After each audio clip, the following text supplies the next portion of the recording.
सर्वेभ्य नमो नमः। आज हम आगे की कक्षा में पढ़ते हैं भारतीय वसंत गीति, जिसके हमने प्रथम और द्वितीय दो पद्य पढ़े थे।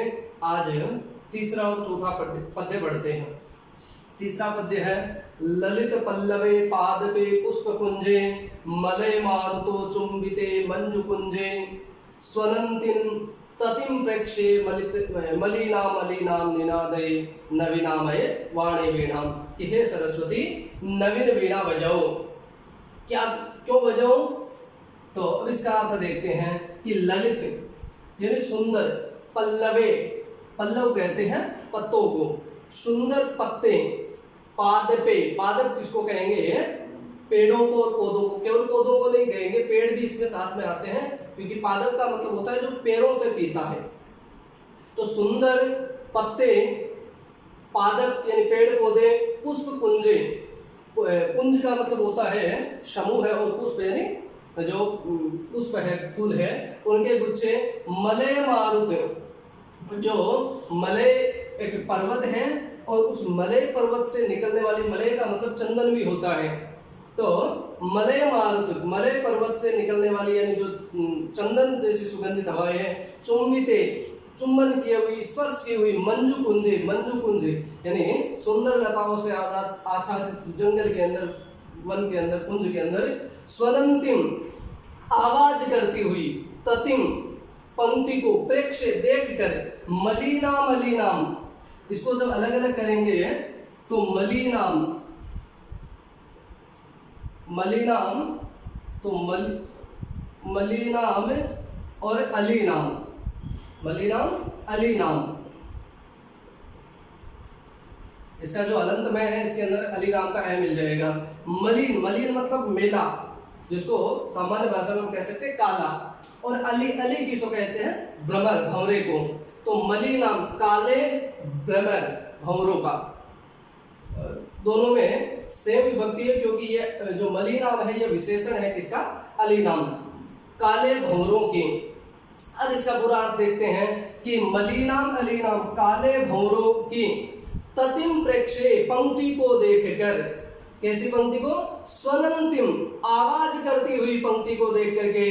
अब कहाँ आवाज करती हुई पंक्ति को? तो अब इसका अर्थ देखते हैं कि ललित पल्लवे सुंदर पत्तों वाले पुष्पों पेड़ पौधों, सुंदर पत्तों वाले पेड़ पौधों, फूलों के समूह वाली जो ऐसे जो पुष्प है, मंजू कुंजे जो मंजू कुंज के अंदर, मलय मारुत चुंबिते जहां पर मलय पर्वत की सुगंधित, मारुत का मतलब होता है हवा, मलय पर्वत की सुगंधित हवा से स्पर्श किया हुआ जो ऐसा वन है जहां पर सुंदर पत्ते हैं, पुष्पों के गुच्छे हैं, इस प्रकार का जो सुंदर वन है, वहां पर स्वनंतिम का मतलब होता है आवाज करती हुई, इसमें सत्री प्रत्यय है, स्वनंतिम आवाज करती हुई, ततिम पंक्ति को, तति का मतलब होता है पंक्ति, और ये इसका विशेषण है, इसलिए ये भी स्त्रीलिंग में आया है।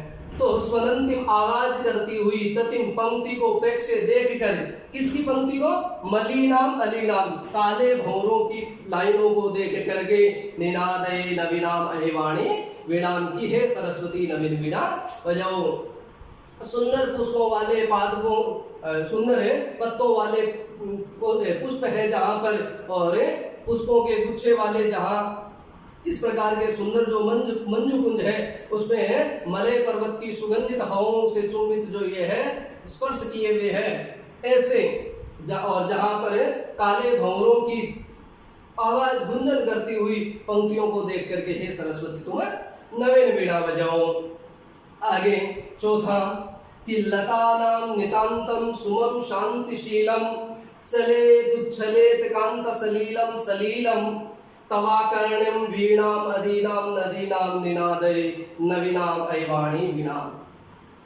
लतानाम लतों की, नितांतम यानी एकदम पूर्ण रूप से, शुभम पुष्प, शांतिशीलम एकदम जो शांत स्वरूप में शांत है, चले उच्छले यानी कुछ गति करे, कांत सलीलम, कांत यानी चमकदार स्वच्छ, सलील का मतलब होता है जल।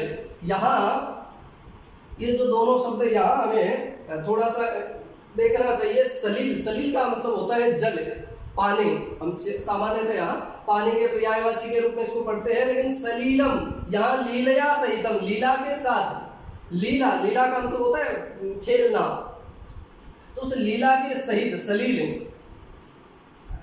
तब आकर्ण्यम, तो उसको सुन करके, वीणाम, वीणा को, अदीनाम, दीन, दीन का मतलब क्या होता है, जिसमें दीन का सामान्य अर्थ तो गरीब होता है, लेकिन जिसमें तेज हीन है जो, और यहाँ अदीन जो दीन नहीं है। वीणाम अदीनाम अलग अलग करेंगे तो क्या हो जाएगा, वीणाम अलग आ जाएगा और अदीनाम अलग आ जाएगा, अदीनाम। तो तब तुम्हारी अदीनाम वीणाम, तुम्हारी जो तेजस्वी वीणा उसको सुनकर के, नदी नाम, नदियों का। अब देखिए इसका अर्थ देखते हैं कि तब तुम्हारी अदीनाम, वीणा जो दीन है जो, यानी जो तेजस्वी है, वीणा को सुन करके, तुम्हारी तेजस्वी वीणा को सुन करके क्या हो, चले उछले, चले और उछले। क्या चले उछले, कि लतानाम नितांतम सुमम शांतिशीलम, कि लतानाम जो बेल है, लताएं हैं, उनके नितांत शांत जो पुष्प है, जो पुष्प एकदम शांत पड़े हुए हैं, वो चले, यानी गति करने लग जाए। इसका मतलब ये नहीं है कि एक जगह से दूसरी जगह चले जाए, वो पूर्ण रूप से विकसित हो जाए, विकास आ जाए उनमें। चले उछले, और उछले क्या, कांत सलीलम, सलीलम, और जो किसका, नदी नाम, नदी नाम कांत सलीलम, सलीलम उछले, कि नदियों का सुंदर, कांत यानी सुंदर चमकता हुआ जल लीला करता हुआ उछले। इसलिए हे सरस्वती तुम नवीन वीणा बजाओ, कि हे सरस्वती तुम्हारी इस तेजस्वी वीणा को सुन करके नदियों का जो चमकता हुआ पानी है वो लीला करता हुआ उछले, और लताओं के जो नितांत शांत पुष्प है वो भी क्या है, उछले, विकसित हो जाए, उछलने लग जाए। इसलिए हे सरस्वती निनादे नवीनामय वाणी वीणा, इसलिए हे सरस्वती नवीन वीणा को बजाओ। अस्तु, आगे इसके हम प्रश्नोत्तर देखेंगे। अब आइए देखते हैं प्रश्नोत्तर। प्रश्नोत्तर में प्रश्न संख्या 1 है, इसमें प्रश्नों के उत्तर देने हैं। सबसे पहला प्रश्न है, कवि ही वीणा पाणिम किम कथयति, कवि जो है वो वीणा पाणी यानी सरस्वती को क्या कहता है। तो क्या कहता है कवि, कि निनादे नवीनामय वाणी वीणाम, की हे सरस्वती नवीन वीणा बजाओ। इसको सरल भाषा में हम क्या लिखेंगे, कि कवि ही वीणा पाणिम, वीणा, वीणा पाणी का मतलब होता है सरस्वती, वीणा जिसके हाथ में है, तो कवि ही वीणा पाणी, कवि वीणा पाणी को वीणाम वादितुम, वीणा बजाने को, मृदुम गीतिम च, और मधुर गीत गातुम, गाने को कथयति कहता है। अस्तु, दूसरा प्रश्न इसके अंदर है, वसंते किम भवति, वसंत में क्या होता है। तो वैसे तो वसंत की पूरा एक पद्य है कि वसंत में क्या क्या होता है, पूरा गीत भी वसंत से है, लेकिन उसके साथ में जो लिखा हुआ है उसको हम संक्षेप में इस प्रकार से लिखेंगे, वसंते किम किम भवति। तो वसंत में एक तो क्या है, आम्र वृक्ष जो होते हैं वो सुशोभित होते हैं, और एक है कोयल की जो सुंदर आवाज है वो सुशोभित होती है। तो वसंते, वसंत में सरसहा रसालहा, यानी रस युक्त जो आम है उनके वृक्ष जो है, और कोकिला नाम कलापा, और कोकिलों की जो आवाज है, ये दोनों क्या लसन की सुशोभित होते हैं।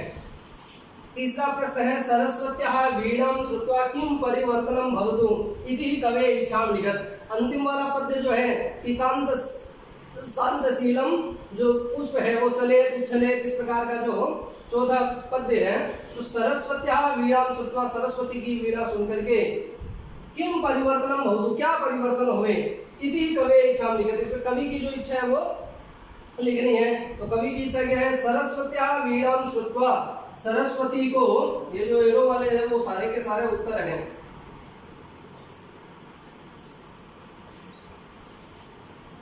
तो सरस्वत्याः वीणां श्रुत्वा, सरस्वती की वीणा को सुनकर के सुमम चले, पुष्प जो है वो चलने लग जाए, यानी विकसित हो जाए। नदीनां सलीलम, नदियों का जो कांत सलील है, सलील यानी जल है, उछले, वो उछलने लग जाए। इति, ऐसा कवि है इच्छाम अस्ति, ऐसी कवि की इच्छा है। आगे चौथा, कवि भगवतीं भारतीं कस्याः नद्याः तटे मधुमाधवीनां नतां पंक्तिं अवलोकितुं वीणां वादयितुं च कथयति।